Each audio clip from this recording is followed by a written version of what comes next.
Buenos días y gracias por haber hecho el esfuerzo de madrugar. Y como decía José Luis, estas son las mejores horas, ¿verdad?, para hablar de poesía. No, no te preocupes. Si se sostienen bien y si no, no pasa nada. Yo venía a hablaros de un proyecto que surgió hace un par de años, llamado Ediciones Liliputienses. Liliputienses porque en él todo es pequeñito, menos la ambición. Uno tiene la fortuna de contar con bastantes amigos en Latinoamérica y siempre que hablaba con ellos llegábamos a la misma conclusión, ¿no? ¿Cómo puede ser que compartamos la misma lengua y, sin embargo, en España, supongo que nuestra prepotencia ibérica nos ciega? Resulta que no es nada fácil estar al tanto de lo que se publica ahora mismo en Latinoamérica. Fue esa curiosidad, ese afán por intentar conocer a los poetas que ahora mismo escribían en Latinoamérica lo que me llevó a iniciar una tarea de rastreo, de indagación. Contaba, eso sí, con la ayuda inestimable de buenos amigos. Empecé tirando del hilo gracias a Rocío Cerón, una poeta mexicana que supongo que algunos conoceréis. Tenía una editorial, y tiene una editorial fantástica llamada Livias de Lucrecia, y a partir de ahí fui conociendo, mejor dicho, disfrutando de la poesía latinoamericana actual, que me parece que en gran parte supera, desde luego, lo que se hace en España. Había preparado, espero que se vea, algunos 2 o 3 vídeos, son cortitos. Sí, a ver.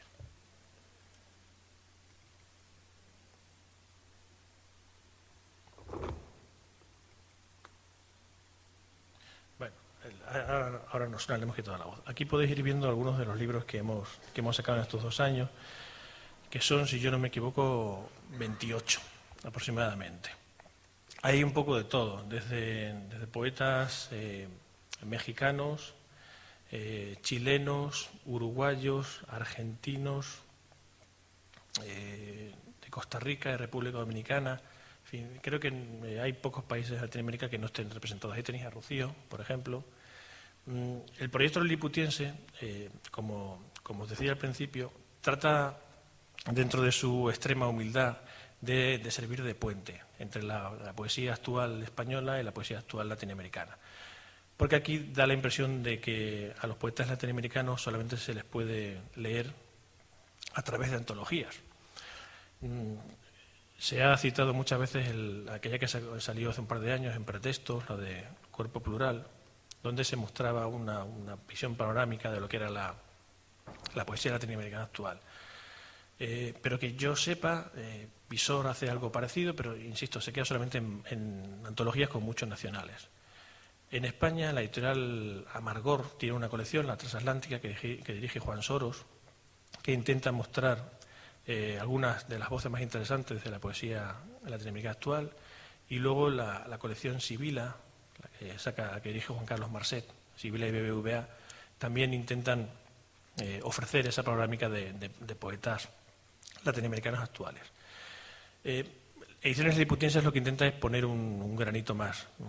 e intentar hacer llegar al lector español pues autores que normalmente aquí es imposible leer.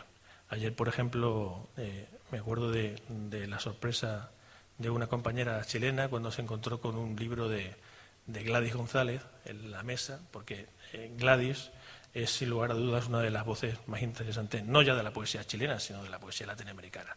Y, sin embargo, en España, pues hasta ahora era imposible leerlo. Pongo siempre como ejemplo a este autor, a Martín Gambarota. Martín Gambarota publicó en el 96, si yo no me equivoco, un libro de referencia, se titula Puntum, un libro que ganó el premio del Diario de Poesía y prácticamente se agotó en 6 meses.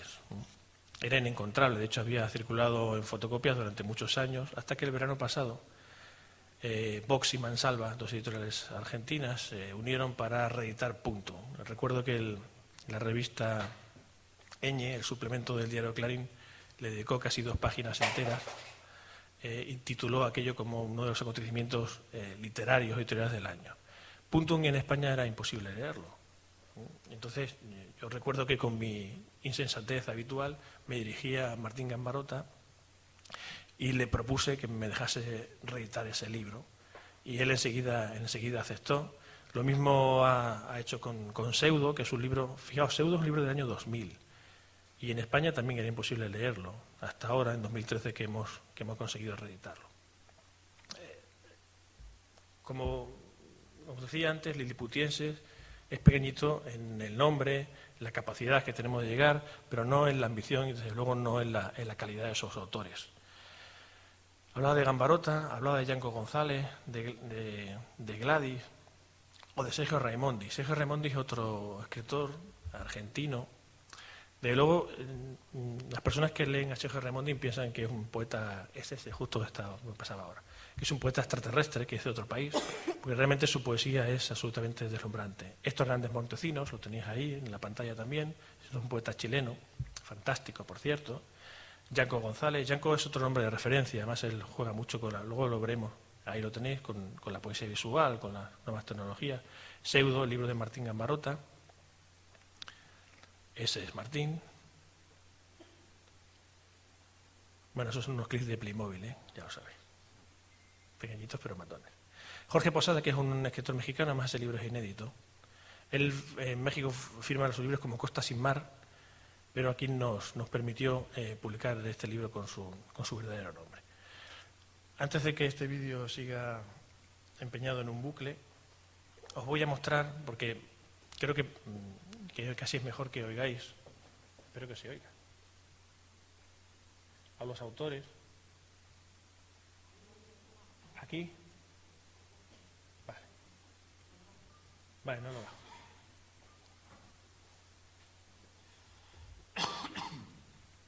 Este, por ejemplo, es Yanko González. A ver. Pero no se oye. Sí, ahora sí.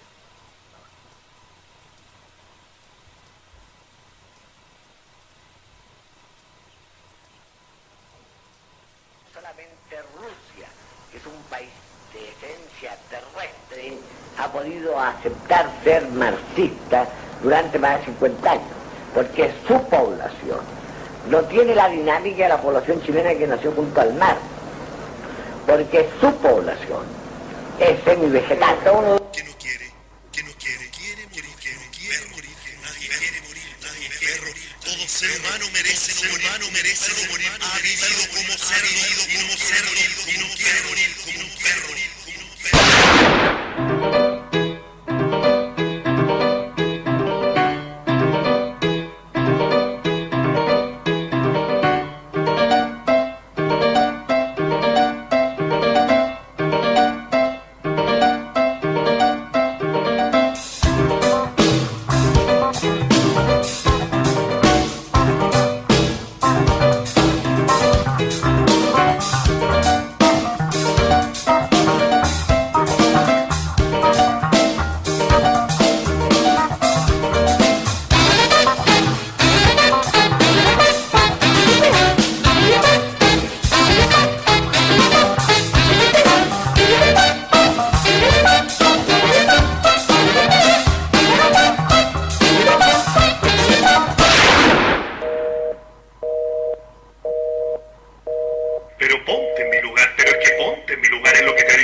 quedarse, pero sucede, decimos a papá, digamos que no hay mucho por donde uno o dos puedan, digamos,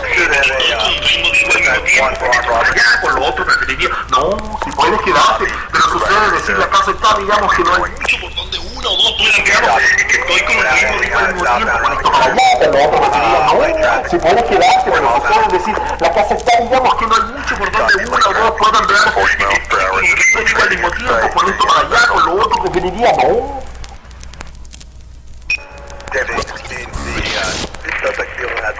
Southbound. We have taxi from us at the time. We have lost our...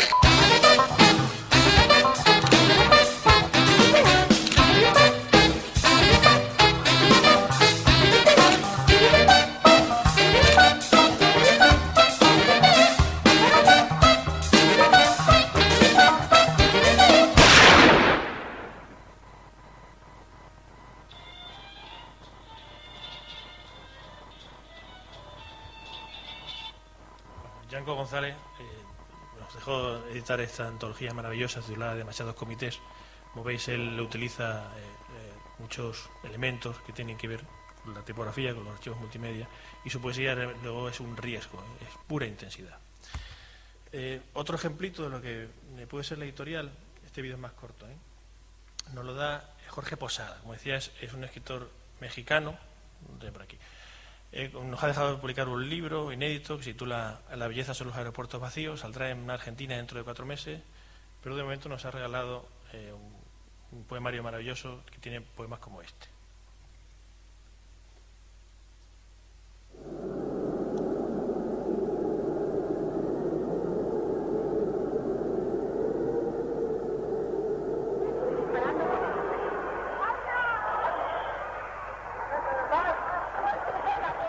La ciudad se llena de perros y militares.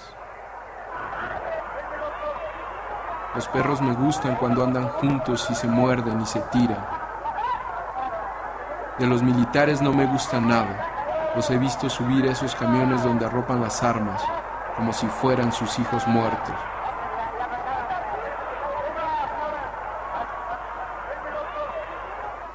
El libro La belleza son los aeropuertos vacíos, Jorge Posada.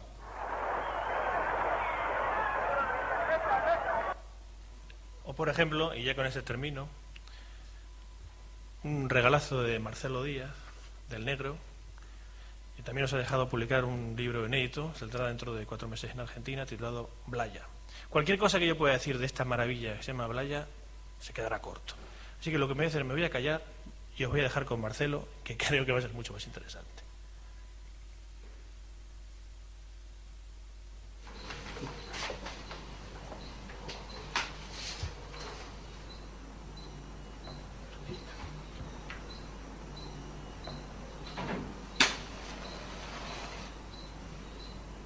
Problema número 1.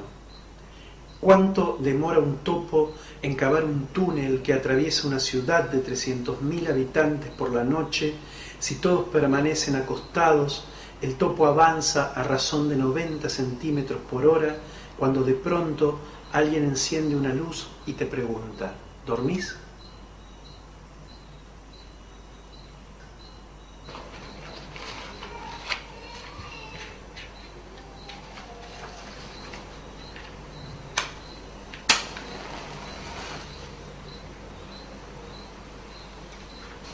Problema número 2. Un topo cava un túnel que atraviesa una ciudad de 300.000 habitantes en un tercio del tiempo que una pareja emplea en buscar razones para seguir juntos.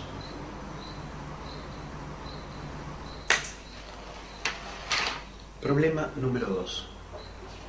Un topo cava un túnel que atraviesa una ciudad de 300.000 habitantes en un tercio del tiempo que una pareja emplea en buscar razones para seguir juntos. Si tenemos en cuenta que el topo hace el trabajo solo y la pareja se reencuentra después de un par de semanas, ¿qué diámetro debería tener el túnel para garantizar una salida sin problemas?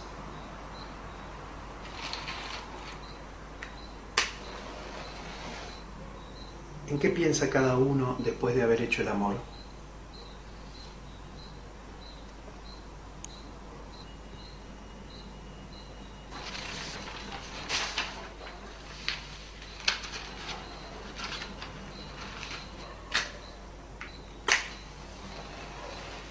Problema número 3.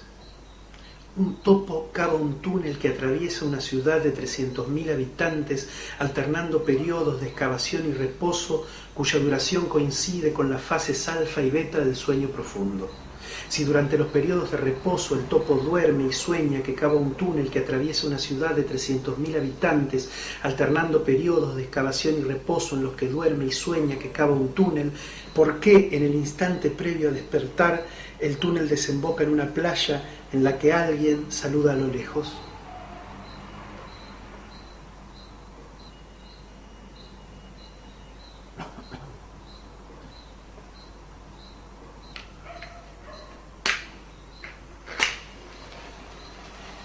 El topo como caso de perfección azarosa.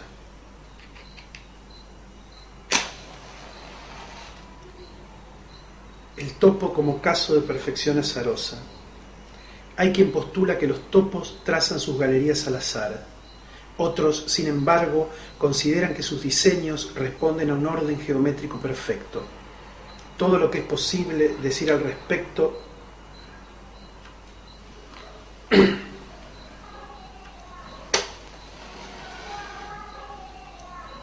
el topo como caso de perfección azarosa.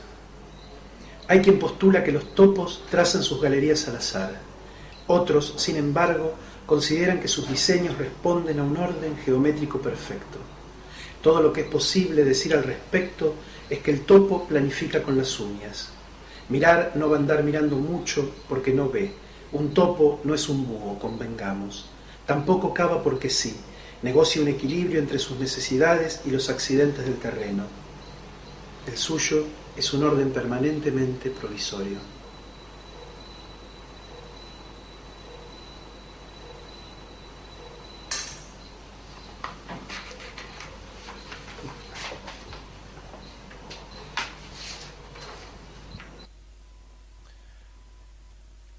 Ese es Marcelo Díaz. Gracias por apagar las luces, ha sido genial lo del topo, ¿verdad? Lo hemos sentido todos un poquito. A estas horas casi, bueno, con el sueño que arrastramos ha sido complicado mantenerlo.